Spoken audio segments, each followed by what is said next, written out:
From spring of 1862 to July 1863, Union forces had to find a way to take the Confederate stronghold of Vicksburg, Mississippi, which was located on a strategic bend of the river, as it was almost impossible to capture from the west bank of the Mississippi, as it had high cliffs that were well defended by artillery.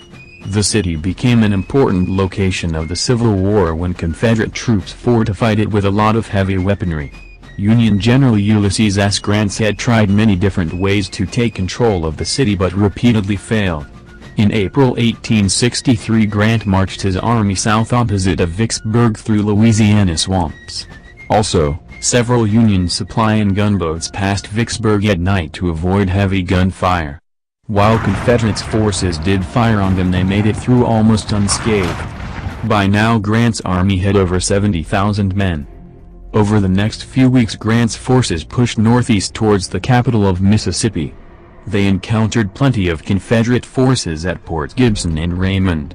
Then Union forces captured Jackson, the capital city, and destroyed anything the Confederates could use in battle. Now Grant could focus on Vicksburg.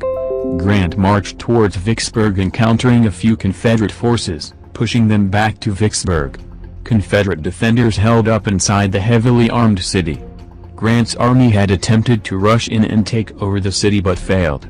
Now Grant decided to lay siege to the city. Heavy artillery is shot at Vicksburg as the Union Army closed in on Vicksburg.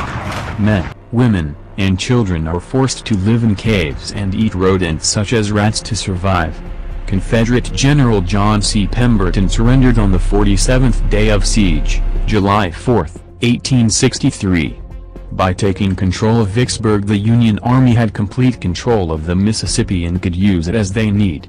Also, the wind divided the Confederate states in half and ultimately led to the Union victory.